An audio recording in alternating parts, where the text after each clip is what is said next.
I'm Dr. Amer Chaikhouni. I'm originally from Aleppo, Syria. I studied in the United States for 10 years, cardiac surgery and chest surgery and vascular surgery, and I've been practicing this profession for more than 42 years.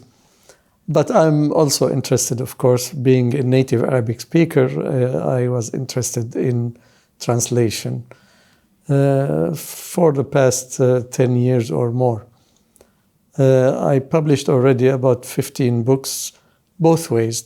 Some books translated from English to Arabic, the majority, and some are from Arabic to English.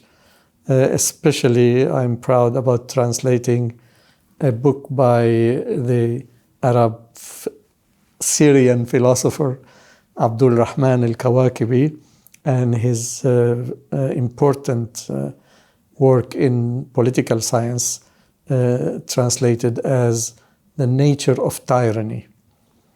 He wrote and published in 1902, but unfortunately it was not translated into English until last year, and it is published by Oxford University Press and Hearst.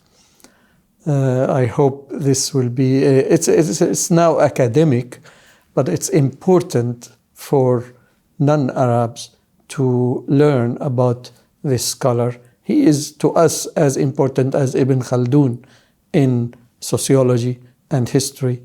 Al-Kawakibi is very important in political science. The book I got the award of Sheikh Hamad for translation and international understanding was about architecture. And the title is a little offensive on purpose by the author, called Stealing from the Saracens. The Saracens is a terminology that is used by the Europeans, especially between the 12th and 16th century, related to the Crusade wars. And the occasion or the reason that motivated her to write the book is the burning or the fire of the Notre Dame Cathedral in Paris. The comment that she wrote in a tweet in Twitter after that event, she said that she's very sad for the burning of this important monument. Religiously, it's important for Christianity, it's important for Gothic style architecture, and it's important as a national French symbol. However, and these are her words, we should always remember that the main elements, architectural elements of Notre Dame Cathedral are inspired by monuments or buildings that are in eastern Syria or western Syria, or in the Mesopotamia, or in the Levant or eastern Mediterranean civilizations. That remark, that tweet that she mentioned, aroused a lot of criticism and hot debate, that she was startled by it or astonished that it caused that much anger. And she tried to answer to these comments by writing this book, showing in scientific way and a detailed way, historically and architecturally, how these elements were transferred from the Levant area, Syria, Lebanon, and that area, into Europe through Sicily and Spain. And she proved that many of these elements, such as the twin towers, the round windows, the arcs, various types of arcs, and the various types of colored glass, are all in origin Syrian, Muslim, Byzantine. And she documented that in the book, and the book is very well written, had lots of colored illustrations, like 250 different photos. And we thought that it is worthwhile for the Arab reader to see and read, and that's why I went ahead and translated it. And fortunately, this was appreciated by the Sheikh Hamad Award committee, and I was pleased to put this book for the Arab readers.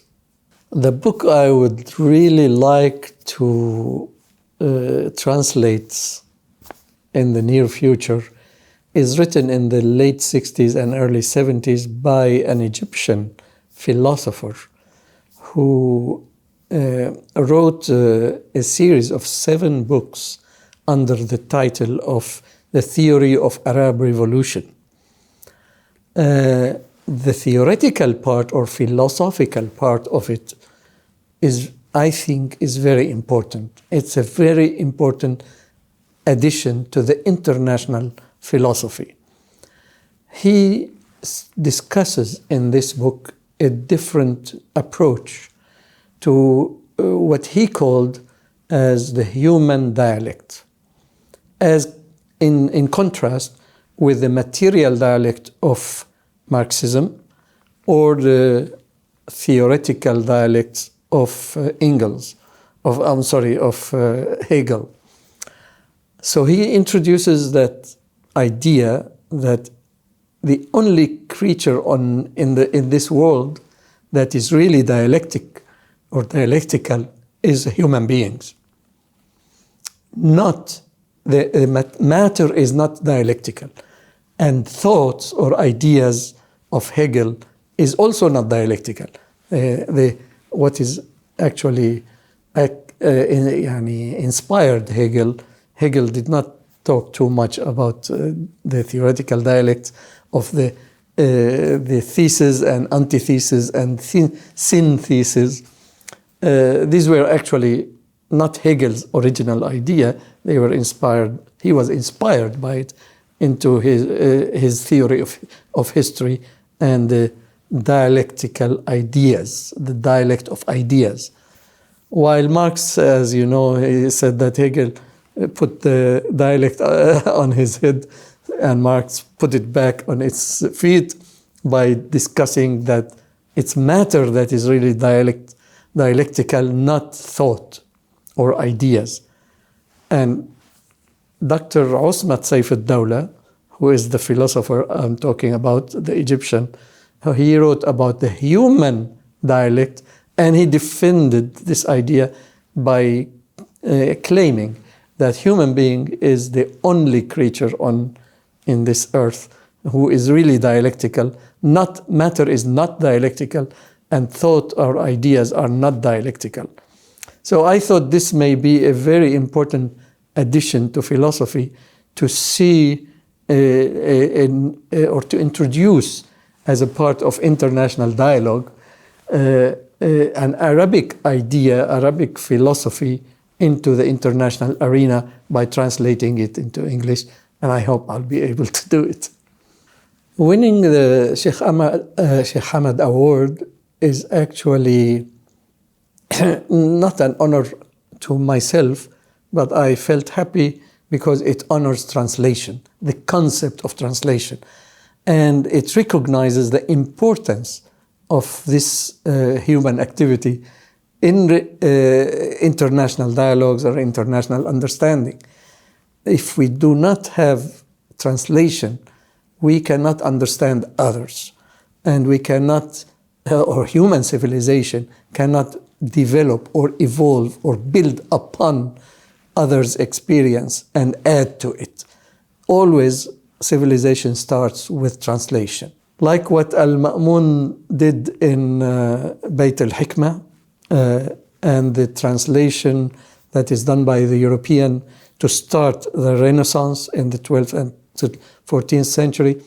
The same way, now we are Arabs and Muslims are in the receiving end of civilization, and in order for us to start and go and build and develop, we need a very active translation movement to understand and receive and build upon and then add to it our own future additions in philosophy and science, inshallah.